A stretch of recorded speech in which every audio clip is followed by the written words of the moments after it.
আসসালামু আলাইকুম dear students, welcome back to english.com। আজকে আমরা আলোচনা করব সবচেয়ে গুরুত্বপূর্ণ টপিকের মধ্যে একটি সাবজেক্ট ভার্ব এগ্রিমেন্ট। যদি আমরা সাবজেক্ট ভার্ব এগ্রিমেন্ট পারি তাহলে আমরা রাইট ফর্ম ভার্বস খুব ভালোভাবে পারবো। অর্থাৎ এই টপিকটি এতটাই গুরুত্বপূর্ণ, যদি আমরা এই টপিকে একটু মাত্র আমাদের কমতি থাকে তাহলে আমরা অ্যাকচুয়ালি রাইট ফর্ম ভার্বস কখনোই সলভ করতে পারবো না। সাবজেক্ট যদি না চিনি, ভার্ব যদি না চিনি, তাহলে কি করে আমরা হচ্ছে যে রাইট ফর্ম ভার্বস করব। এই জন্য শুরু থেকে শেষ পর্যন্ত এই টপিকের প্রতিটা পার্ট খুব ভালো করে করতে হবে। আচ্ছা, সাবজেক্ট ভার্ব এগ্রিমেন্ট কি? সাবজেক্ট ভার্ব এগ্রিমেন্ট কি? দেখো, সাবজেক্ট ভার্ব এগ্রিমেন্ট হচ্ছে সাবজেক্ট যদি সিঙ্গুলার হয় ভার্ব হবে সিঙ্গুলার, সাবজেক্ট যদি প্লুরাল হয় ভার্ব হবে প্লুরাল। এই যে একটা এগ্রিমেন্ট, অর্থাৎ সাবজেক্ট সিঙ্গুলার তাহলে ভার্ব সিঙ্গুলার, সাবজেক্ট প্লুরাল তাহলে ভার্ব প্লুরাল, এই ব্যাপারটাকেই আমরা বলি সাবজেক্ট ভার্ব এগ্রিমেন্ট। ঠিক আছে, ধরো রহিম সাবজেক্ট থার্ড পারসন সিঙ্গুলার, তাহলে ভার্ব হবে সিঙ্গুলার, রহিম ইজ। যদি এরকম হয় রহিম অ্যান্ড করিম, ঠিক আছে, সাবজেক্ট প্লুরাল, তাহলে ভার্ব হবে প্লুরাল আর। অর্থাৎ আমরা আই এর সাথে কখনো ইজ ইউজ করি না, আমরা আই দেখে অর্থাৎ সাবজেক্ট দেখে আমরা ভার্বকে বসাই। আমরা আই এর সাথে কি ইউজ করি? এম ইউজ করি। তো এরকম অনেকগুলো নিয়ম আছে সাবজেক্ট ভার্ব এগ্রিমেন্টের। ঠিক আছে, যখন এই নিয়মগুলো আমাদের সামনে আসে তখন আমরা আটকায় যাই, আমরা হচ্ছে যে সলভ করতে পারি না, আমরা ভুলটা সলভ করি। ঠিক আছে, তো এই নিয়মগুলো শুরু থেকে শেষ পর্যন্ত আমাদের খুব ভালো করে জানতে হবে।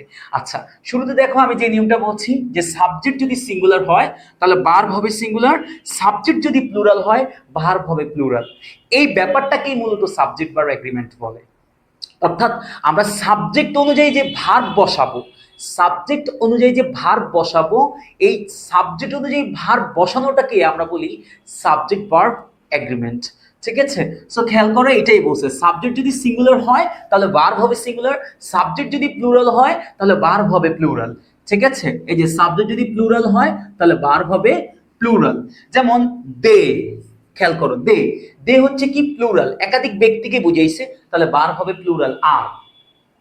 আমরা জানি আর হচ্ছে যে প্লুরালের সাথে বসে, সেকেন্ড পারসনের সাথে বসে, আর থার্ড পারসন সিঙ্গুলারের সাথে তো ইজ বসে, কিন্তু দে তো হচ্ছে প্লুরাল, এই জন্য আমরা কি ইউজ করব? আর ইউজ করব। তারপর হচ্ছে the grass is getting long, uncountable noun, যেটা যেটা কাউন্ট করে যায় না, গ্রাসকে কখনোই কাউন্ট করা যায় না, সুগারকে কাউন্ট করা যায় না, রাইসকে কাউন্ট করা যায় না, যেটা কাউন্ট করে যায় না সেটা কখনোই প্লুরাল হয় না। ঠিক আছে, তাহলে দ্য গ্রাস ইজ হবে, কি হবে? Is. The grass is getting long, এই যে এখানে ইজ আসছে। এখন একটা এক্সাম্পল আছে, একটু খেয়াল করি আমরা কি বলছে। This book first published in 1985। আচ্ছা, দিস বুক, এখন যেহেতু এটা অতীতকালের ঘটনা তাহলে আমরা হচ্ছে যে পাস্ট টেন্সে লিখবো। এখানে হ্যাজ হতে পারতো, ঠিক আছে, কিন্তু হ্যাজ তো প্রেজেন্ট টেন্সের ঘটনা, সেক্ষেত্রে আমরা হ্যাজ ইউজ করব না। যেহেতু থার্ড পারসন সিঙ্গুলার সেক্ষেত্রে আমি বলছি হ্যাজ হতে পারতো, কিন্তু এখানে হবে না। আবার দেখো এখানে ইজ আছে, কি আছে? ইজ। যেহেতু অতীতকালের কথা বলে দিচ্ছে তাহলে আমরা পাস্ট টেন্সে লিখবো, তাহলে ইজও হবে না। ওয়াজ বিং, এটা হওয়ার কথাই না। ঠিক আছে, আমরা জানি যে বই নিজেই নিজেকে পাবলিশ করবে না, তাকে পাবলিশ করা হবে, তাই প্যাসিভ মুডে হবে। একটু খেয়াল করো, এখানে একটা অপশন ছিল, এখানে ওয়াজ হবে। Okay, so the book was first published in 1985। এখন কেন এখানে ওয়াজ আসছে? কারণ এটা থার্ড পারসন সিঙ্গুলার, কি থার্ড পারসন সিঙ্গুলার আর অতীতকালের ঘটনা, তাই ওয়াজ ছিল।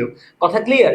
দ্যাট মিনস হচ্ছে আমি কি বলছি, যদি আমরা আমরা এটা কি জানলাম যে সাবজেক্ট যদি সিঙ্গুলার হয় তাহলে ভার্ব হবে সিঙ্গুলার, সাবজেক্ট যদি প্লুরাল হয় ভার্ব হবে প্লুরাল। এই জিনিসটা আমাদের স্টুডেন্টসরা অনেক বেশি ভুল করে, তারা জানেই না অ্যাকচুয়ালি কোনটা সিঙ্গুলার সাবজেক্ট কোনটা প্লুরাল সাবজেক্ট। আমার সাবজেক্ট কি সিঙ্গুলার বুঝিয়েছে না প্লুরাল বুঝিয়েছে, এটা একদম বেসিক কথা ছিল, অর্থাৎ ডেফিনেশনের সাথে আরো ডিফারেন্ট আছে, যেটা তোমরা দেখলেই অবাক হবা যে আমরা আগে এরকম জানতাম, ব্যাপারটা এখন এরকম। যখনই আমি একটু সাবজেক্টের এগ্রিমেন্টের ডিপে ঢুকবো তখনই তোমরা ব্যাপারটা বুঝতে পারবা। একটু খেয়াল করো, দুই বা ততোধিক সাবজেক্ট অ্যান্ড আশা, দুই বা ততোধিক সাবজেক্ট বলতে কি বুঝাইছি? অনেক সময় সাবজেক্ট একাধিক ব্যক্তি বর্গের দ্বারা গঠিত হয়, সেই ক্ষেত্রে হচ্ছে সাবজেক্টটা প্লুরাল হয়, এবং তখন আমরা এন্ড দ্বারা যুক্ত করি, প্রতিটা সাবজেক্টকে কি দ্বারা যুক্ত করি? এন্ড দ্বারা যুক্ত করি। একটু খেয়াল করো, দুই বা ততোধিক সাবজেক্ট যদি এন্ড দ্বারা যুক্ত হয় তখন ভার্ব প্লুরাল হবে।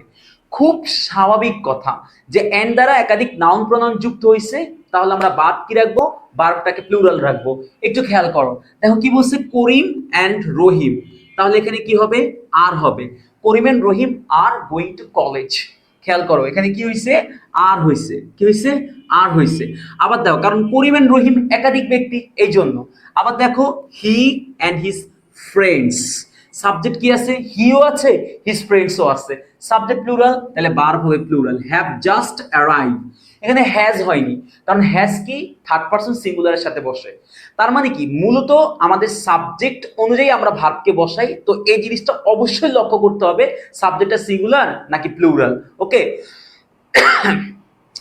আচ্ছা এবার দেখো কি বলছে, Ram and Shyam are two brothers, এখানে তারা দুজনকে বুঝাইছে, তার জন্য ভার্ব হবে প্লুরাল আর টু ব্রাদার্স।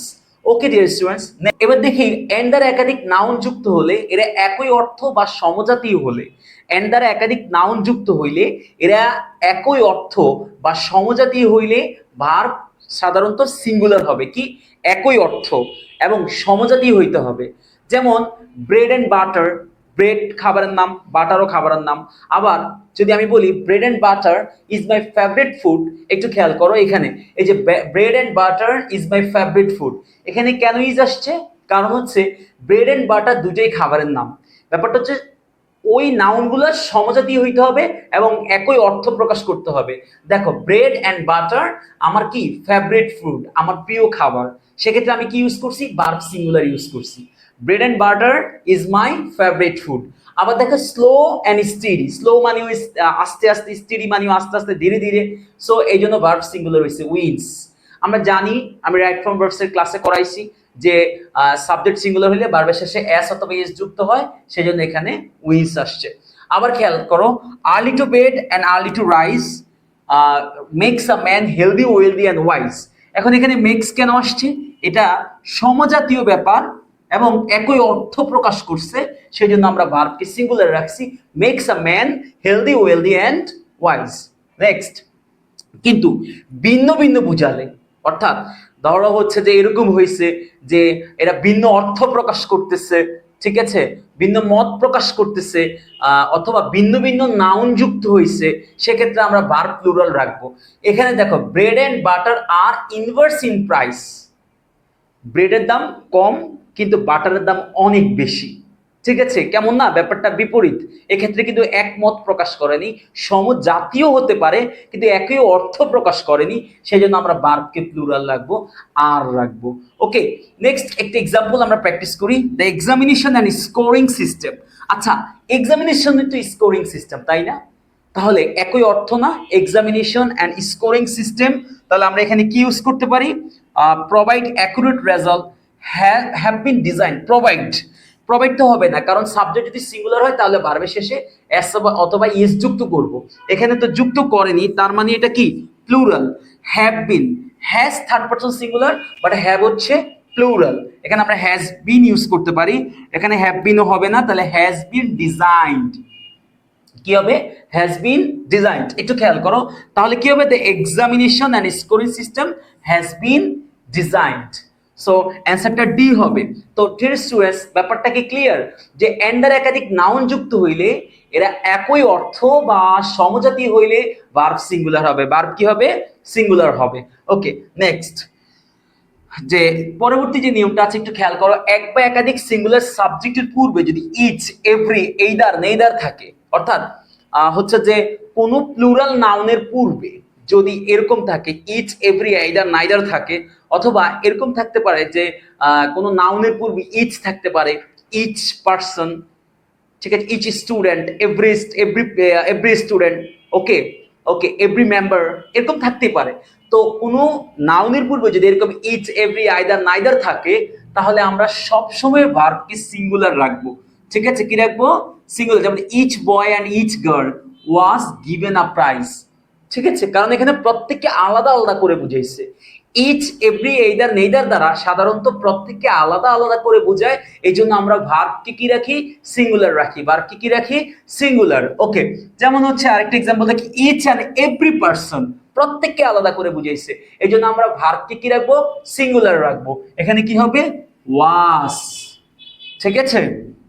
আচ্ছা, কালারটা বারবার চেঞ্জ করে নিই, কারণ হচ্ছে ক্যামেরাতে হচ্ছে আমাদের হলুদটা বেশি ফুটে।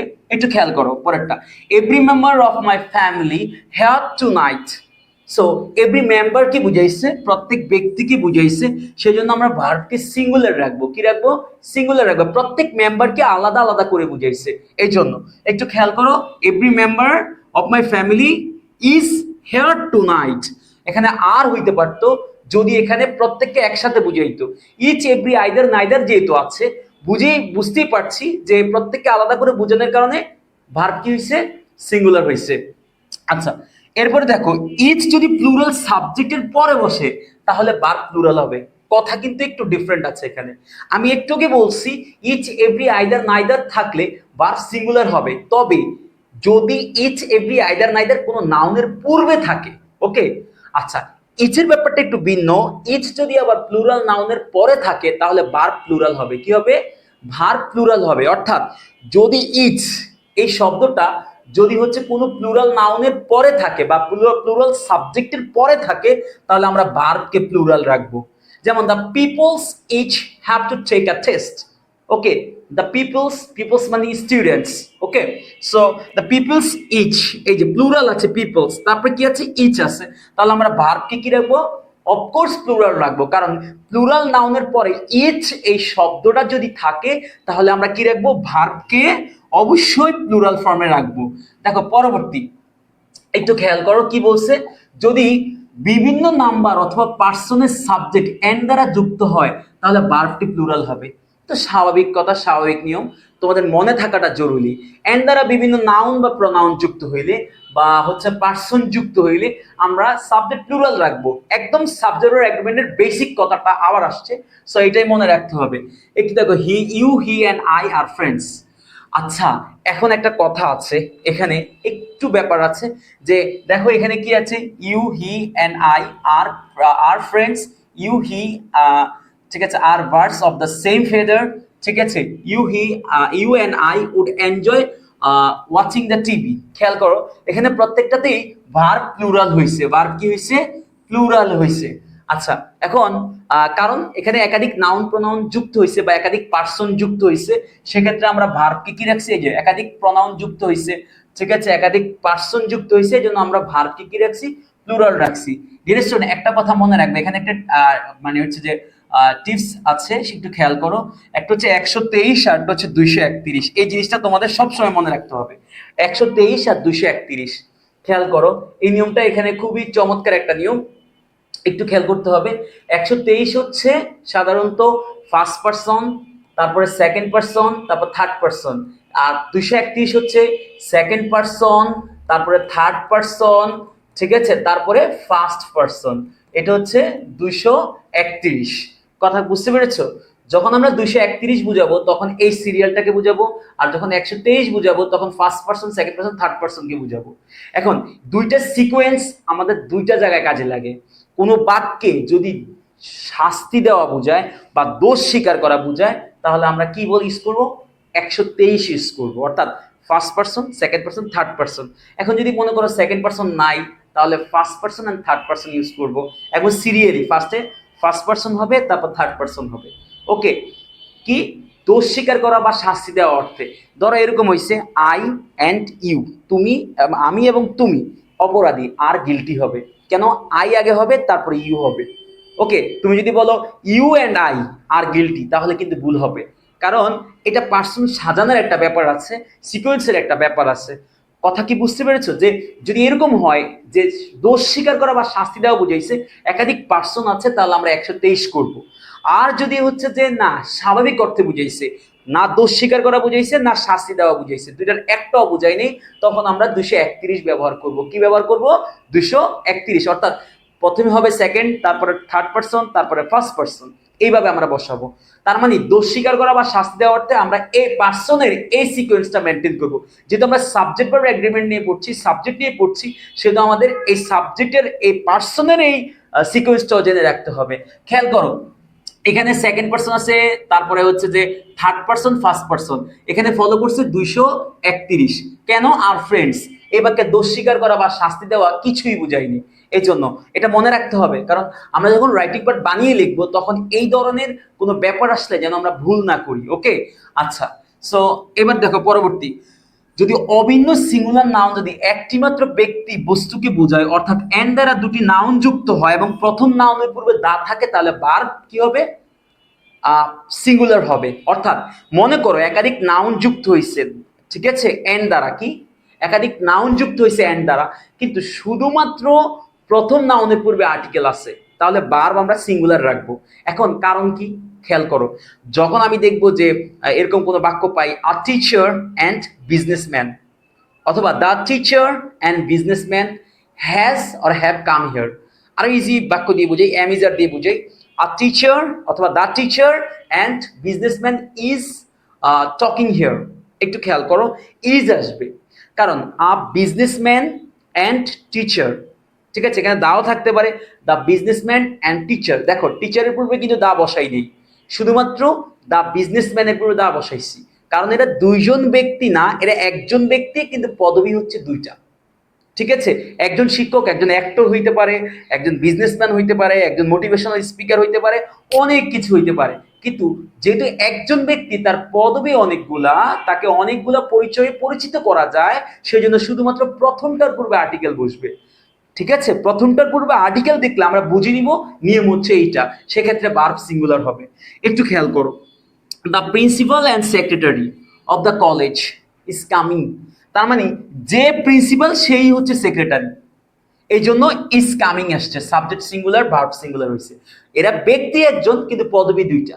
ওকে, আবার খেয়াল করো, the headmaster and president of the school is coming. এখন হেডমাস্টার যে ব্যক্তি, প্রেসিডেন্টও সেই ব্যক্তি, ঠিক আছে, অর্থাৎ এন দ্বারা যুক্ত হয়েছে, ঠিক আছে, যেহেতু এরা একই ব্যক্তি কিন্তু পদবি দুইটা, সেজন্য একটার পূর্বে আমরা আর্টিকেল ইউজ করছি, ঠিক আছে, আর একটার পূর্বে আর্টিকেল ইউজ করার কারণে বুঝিয়ে যাচ্ছি যে এরা একজন ব্যক্তি, তাই ভার্ব সিঙ্গুলার হবে। ওকে, কিন্তু যদি দুইটা নাউনের পূর্বেই দা থাকতো, তখন এরা আলাদা আলাদা ব্যক্তি দিত, the teacher and the businessman, then the teacher and the businessman, বা the businessman and the teacher, তার মানে একজন শিক্ষক, এটা আলাদা ব্যক্তি, এই যে উনি আলাদা ব্যক্তি, আর দ্য বিজনেসম্যান উনিও আলাদা ব্যক্তি, যুক্ত হয়েছে এন দ্বারা, কারণ এই জন্য দুইটার পূর্বে আলাদা আলাদা আর্টিকেল ব্যবহার করা হয়েছে। এটা রিপিটেশন অফ আর্টিকেলও আমি পড়াবো ইনশাল্লাহ আরো ক্লিয়ার করে। তবে এতটুকু আশা করি তোমরা বুঝতে পেরেছো, যখন আলাদা আলাদা ব্যক্তি হবে তখন দুইটার পূর্বে আমরা কি ইউজ করব? আর্টিকেল ইউজ করব, আর তখন আমরা সাধারণভাবে ভার্ব প্লুরাল হবে, সাধারণভাবে ভার্ব কি হবে? প্লুরাল হবে। এই যে নিয়মটা চলে আসছে, এন দ্বারা দুটি নাউন যুক্ত হইলে উভয় নাউনের পূর্বে দা থাকলে ভার্ব প্লুরাল হবে। কি হবে? ভার্ব, কারণ এরা আলাদা আলাদা ব্যক্তি। এই দেখো, the principal and the secretary of the college are coming, আলাদা আলাদা ব্যক্তি, তার জন্য ভার্ব প্লুরাল হয়েছে। আবার the headmaster and the president of the school are coming, খেয়াল করো, সো এখানে আর আসছে, কেন আসছে? কারণ এরা আলাদা আলাদা ব্যক্তি, দ্য হেডমাস্টার এবং দ্য প্রেসিডেন্ট আলাদা আলাদা ব্যক্তি হওয়ার কারণে ভার্ব প্লুরাল হয়েছে। যদি একই ব্যক্তি হইতো, একটার পূর্বে আর্টিকেল থাকতো আর ভার্ব হইতো সিঙ্গুলার। তাহলে একটু আমরা বুঝে গেছি এই নিয়মটা। পরবর্তী নিয়মটা আমরা একটু খেয়াল করি, কি নিয়ম আছে? Collective noun. আচ্ছা, কালেকটিভ নাউন যদি সাবজেক্ট হিসেবে বসে, যে স্টুডেন্টস, যদি কালেকটিভ নাউন সাবজেক্ট হিসেবে বসে, তাহলে ভার্ব অল টাইম সিঙ্গুলার হবে। এখন প্রশ্ন হচ্ছে, what is collective noun? Collective noun হচ্ছে একই ব্যক্তি বা বস্তুর সমষ্টিকে বোঝায়। কি? একই ব্যক্তি বা বস্তুর সমষ্টিকে বোঝায়, সেটা হচ্ছে কালেকটিভ নাউন। কি? যেমন হচ্ছে যে ক্লাস, একটা ক্লাস কি একজনই মিলে হয়? একাধিক স্টুডেন্টস মিলে একটা ক্লাস হয়। একটা গ্রুপ, একটা টিম, একটা হচ্ছে যে জুরি বোর্ড, একটা কমিটি একজনই মিলে হয় না, অনেকে মিলে একটা কমিটি হয়, অনেকে মিলে একটা জুরি বোর্ড হয়, অনেকে মিলে একটা টিম হয়, অনেকে মিলে একটা গ্রুপ হয়, এই জন্য এটা কালেকটিভ নাউন। আর কালেকটিভ নাউন যদি সাবজেক্ট হিসেবে বসে, ভার্ব সিঙ্গুলার হবে। কি হবে? ভার্ব সিঙ্গুলার হবে। তবে এখানেও একটু কথা আছে, এটা আমি জানাচ্ছি, তার আগে একটু এক্সাম্পলগুলো প্র্যাকটিস করি। খেয়াল করো, যদি কালেকটিভ নাউন যদি হচ্ছে যে সাবজেক্ট হিসেবে বসে, তাহলে ভার্ব সিঙ্গুলার হবে। ওকে, এইবার কথা আছে, যদি ডিভাইডেড হয় তাহলে ভার্ব প্লুরাল হবে। যদি কালেকটিভ নাউনটা ডিভাইডেড হয়, তাহলে ভার্ব কি হবে? প্লুরাল হবে। এইটাকে বলা হয় নাউন অফ মাল্টিটিউড। অর্থাৎ যদি আমরা নাউন অফ মাল্টিটিউড পাই, নাউন অফ মাল্টিটিউড পাই, তাহলে আমরা অফকোর্স ভার্বকে প্লুরাল রাখবো। ঠিক আছে, আর একটু ক্লিয়ার করে বুঝাই, কালেকটিভ নাউন সাবজেক্ট হিসেবে বসলে ভার্ব সিঙ্গুলার হবে, এটা পরিষ্কার। কিন্তু যদি নাউন অফ মাল্টিটিউড হয়, তাহলে ভার্ব প্লুরাল হবে। এখন প্রশ্ন হচ্ছে, what is noun of multitude? আচ্ছা, নাউন অফ মাল্টিটিউড হচ্ছে কালেকটিভ নাউন মতামত বা সিদ্ধান্তে এসে কি মতামত বা সিদ্ধান্তে এসে বিভিন্ন ভাগে বিভক্ত হইলে আমরা তাকে নাউন অফ মাল্টিটিউড বলি। এখন মনে করো একটা কমিটি আছে, একটা কমিটি একটা সিদ্ধান্ত নিছে, সবসময় কি এরকম হয় ওই কমিটির সবাই একটাই সিদ্ধান্ত নেয়, নাকি ভিন্ন ভিন্ন ভাগে বিভক্ত হয়ে যায়? অনেক সময় একটা ব্যাপার উঠলে বিভিন্ন মানুষ বিভিন্ন ভাবে ভেঙে একটা মানে হচ্ছে যে একটা কমিটি 3-4 জন একসাথে একটা সিদ্ধান্ত নিচ্ছে, আরো 5-6 জন একটা সিদ্ধান্ত নিচ্ছে, এরকম হয় না অনেক সময়? বিভিন্ন সময় এরকম হয়ে যায়। এরকম হয়ে যাওয়াটাকে আমরা বলি নাউন অফ মাল্টিটিউড। অথচ কমিটি কিন্তু কালেকটিভ নাউন, ওই সবাই কমিটির একই কমিটির সদস্য। আচ্ছা, এরকম অনেক সময় হয় আমি কোন স্টুডেন্ট মানে আমার ব্যাচ কিন্তু একটা কালেকটিভ নাউন। সাপোজ এরকম হয় যে আমি একটা স্টুডেন্টকে বললাম, আমি একটা ব্যাচকে বললাম আমরা পিকনিকে যাব। এখন কোথায় যাওয়া যায়? কেউ বললো কক্সবাজার, কেউ বললো সেন্ট মার্টিন, কেউ বললো রাঙামাটি। এই যে একই ব্যাচের মধ্যে, ঠিক আছে, 3-4টা মতামত আসছে, এই 3-4টা মতামত একটা ব্যাচ থেকে আসছে, অর্থাৎ এই যে 3-4টা মতামত আসাটাকেই আমরা বলবো নাউন অফ মাল্টিটিউড। ঠিক আছে? আর ওই ক্ষেত্রে যদি নাউন অফ মাল্টিটিউড যদি সাবজেক্ট বসে তাহলে ভার্ব প্লুরাল হবে। আদারওয়াইজ সাধারণত কালেকটিভ নাউন সাবজেক্ট হিসেবে বসলে ভার্ব সিঙ্গুলার হবে। তাহলে আমি কালেকটিভ নাউন আশা করি বুঝাইতে পারছি এবং নাউন অফ মাল্টিটিউডটাও ক্লিয়ারলি বুঝাতে পেরেছি। একটু খেয়াল করো, the jury universe in the decision. আচ্ছা, একটু খেয়াল করি, এখানে একটু প্রবলেম আছে। The jury were divided in their decision. এখানে দেখো ওয়ার হবে, কি হবে? ওয়ার হবে। কেন ওয়ার হয়েছে? কারণ হচ্ছে তারা ডিভাইডেড হয়ে গেছে তাদের ডিসিশনে আইসা। ওকে, আচ্ছা পরেরটা দেখো, the jury has order to hang the man. আচ্ছা, এই জুরি অথবা কমিটি, ঠিক আছে, অর্ডার করছে, তা একটাই সিদ্ধান্ত, এই জন্য হ্যাজ আসছে। The jury are divided in their opinions. আবার দেখো মতামতে আইসা বিভিন্ন ভাগে বা ডিভাইডেড হয়ে গেছে, তাহলে ভার্ব কি হবে? প্লুরাল হবে, আর divided. Okay, next, the committee has agreed to take unanimous decision. খেয়াল করো, সো এখানে হ্যাজ হবে, কি হবে? হ্যাজ হবে। এখন কেন হ্যাজ হয়েছে? কারণ তারা মানে হচ্ছে যে agree to take unanimous decision, তারা ডিসিশন একটাই নিছে, তারা হচ্ছে যে বিভিন্ন ভাগে বিভক্ত হয়নি। The committee are divided in respect of details, তারা ডিভাইডেড হয়ে গেছে, এই দেখো। সো যেহেতু ডিভাইডেড হয়েছে তাহলে আর বসছে। কথা বুঝতে পেরেছো? সো আমরা বুঝলাম কালেকটিভ নাউন সাবজেক্ট হিসেবে বসলে ভার্ব সিঙ্গুলার হবে, কিন্তু নাউন অফ মাল্টিটিউড হলে ভার্ব প্লুরাল হবে। আশা করি তোমরা নাউন অফ মাল্টিটিউড কি সেটা খুব ভালো করে বুঝতে পেরেছো। আসলে হচ্ছে পরবর্তী নিয়ম, যদি এরকম হয়, এটাকে আমি পড়াইছি ইচ, এভরি, আইদার, নাইদার থাকলে সাধারণত ভার্ব সিঙ্গুলার হবে। এখন পড়াচ্ছি হচ্ছে each of the, either of the, neither of the, none of the, one of the. যদি এরকম থাকে তাহলে ভার্ব সবসময় সিঙ্গুলার হবে, কিন্তু এগুলোর পরে যে নাউনটা থাকবে সেটা প্লুরাল হবে। ওকে, একটু আগে ছিল ইচ, এভরি, আইদার, নাইদার, এগুলোর পরে নাউনটা সিঙ্গুলার, ভার্বটাও সিঙ্গুলার। কিন্তু এখন যদি ইচের পরে অফ থাকে তাহলে ভার্বটা, নাউনটা প্লুরাল হবে, ভার্বটা সিঙ্গুলার হবে। অর্থাৎ each, every, either, neither, one of the. ঠিক আছে, ইচ, এভরি, আইদার, নাইদার, এগুলোর পরে অফ দা থাকলে নাউনটা প্লুরাল হবে, ভার্বটা সিঙ্গুলার হবে। তার মানে each of the plus noun plural, verb singular. One of the, noun plural, verb singular. either of the, noun plural, verb singular. none of the, noun plural, verb singular. ঠিক আছে? So one of the boys, এই যে দেখো নাউনটা plural হয়েছে, তাহলে was হবে। ঠিক আছে, was ill, one of the boys was ill, নাউনটা হয়েছে প্লুরাল, ভার্বটা হবে singular. each of the girls is clever, এই যে নাউনটা প্লুরাল, ভার্বটা singular. each of the students was given, নাউনটা প্লুরাল, ভার্বটা সিঙ্গুলার।